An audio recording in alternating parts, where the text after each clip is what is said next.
Hello guys, good morning, જય શ્રી કૃષ્ણ. અમે લોકો ગામડે ગયા હતા તો અમે બધા વિચારતા હતા કે હવે શું કરવું, ગામડાની મજા તો લેવી જ પડશે ને. એટલા માટે અમે લોકો મામા મામી, મામીના બે છોકરા, માસા માસી, અમે બધા અને મારો ભાઈ, અમે બધા જ નીકળી ગયા હતા ગામડે અમે ફરવા માટે. તો ત્યાં અમે માસાના ફ્રેન્ડને ત્યાં આવી ગયા હતા. ત્યાં અમે જોયું એક નાના એવા ઘરમાં રોકાયા હતા. ત્યાં તમે જોઈ શકો છો એટમોસ્ફિયર કેવું સરસ મજાનું છે. અને અમે બધાએ વાડીએ જવાનું નક્કી કર્યું. તો વાડીએ અમે આ ખટારામાં જવાના હતા. આ ખટારો અમારો એટલો સરસનો હતો, અમને બધાને બહુ જ મજા કરાવવાનો હતો. અને અમે બધા એક એક કરીને આ અમારા ખટારામાં બેસી ગયા. તો તમે જુઓ છો કે મામી બેસી ગયા છે, માસી બેસી ગયા છે, મારી બહેન છે. આ અમે બધા વિડીયો બનાવ્યા છીએ. અમે ખટારામાં બેસીને કેવા લાગીએ છીએ તમે જોઈ શકો છો. અને હવે પછી તમે જુઓ છો કે અમારા બે ભાઈઓ છે જે આગળ બેસી ગયા છે. એકને તો બહુ જ બીક લાગતી હતી, તો ખબર નહીં હવે એ કઈ રીતે બેસેલા હતા આગળ ટ્રેક્ટરમાં અમારા.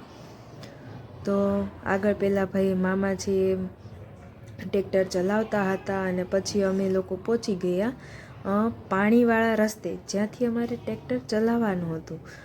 પાણીવાળા રસ્તાની અંદરથી અમે ટ્રેક્ટર ચલાવીને વાડીએ પહોંચ્યા હતા. તો તમે જુઓ છો કે અમે કેવી રીતે જઈ રહ્યા છીએ. પાણી ટ્રેક્ટરમાં કેવી રીતે ચાલી રહ્યું છે.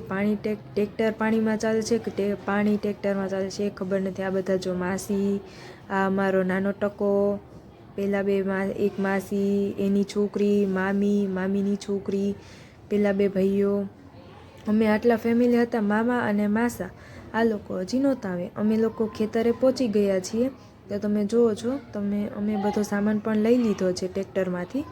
અને હવે બાજરાના રોટલા ચાલુ થઈ ગયા છે બનાવવાના. શાકનું હજી કંઈ અતો પતો નહોતો એટલે બાજરાના રોટલા ચાલુ કરી દીધા માસીએ. અને બાજરાના રોટલા ચડતા ગયા અને પછી અમને બધાને બહુ જ ભૂખ લાગી હતી. તો અમે બધાએ વિચાર્યું કે થોડોક નાસ્તો કરી લે. તો અમે બધાએ તો જો પેકેટ લઈને બેસી ગયા હતા. તો અમે જે 10-15 મિનિટ બેઠા ત્યાં અમે પેકેટ ખાલી કરી દીધા. આ તો બેન તો અમારા ખબર નહીં હવે જીવડા ગોતે છે કે ખાવાનું ગોતે છે એ તો ખબર જ નથી પડતી અમને. પછી અમે આગળ જતા મામા શાક લઈને આવી ગયા હતા. તો મામા અને માસી શાક લઈ સુધારતા હતા.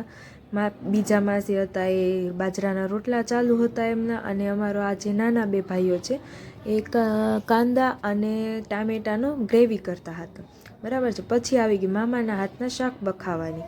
તો મામાએ શાકનો મસાલો વઘાર કરી નાખ્યો હતો. પછી કાંદા નાખશે. હવે કાંદાનો પણ વઘાર કરવાનો છે તો કાંદા નાખી દેશે. અને સાચું કહો ને મિત્રો, તો મામાના હાથનો શાકનો તો વઘાર કરેલો હોય ને તો બહુ જ મજા પડી જાય છે. ટેસડો પડી જાય. ટેસડો અમારી ભાષામાં બોલું તો ટેસડો પડી ગયો તો અમારી મામાના હાથનું શાક ખાવાનું. અને પછી અમારી આ બેન તો ખબર નહીં કયા જનાવરથી જ બીવે છે. અને અમે લોકો ખાવા બેસી ગયા હતા. મને બાજરાનો રોટલો ચોળતા નહોતો આવડતો એટલે હું એ રીતે ચોળતી હતી. પછી અમે બધા જમીને આવી રીતે બેઠા હતા. તો આ બેન તો ખબર નહીં કઈ રીતે શું કરે છે, જીવડાને જ ભગાડતી હોય છે. તો આવી જ રીતે મજેદાર વ્લોગ જોવા માટે ભાઈઓ મિત્રો તમે લોકો મારી ચેનલને સબસ્ક્રાઈબ કરીને લાઈક કરી દો. ત્યાં હું તમને આગળના વ્લોગમાં બતાવી દઈશ કે અમે સવારનો નજારો વાડીનો કેવો હોય છે એ હું તમને બતાવીશ.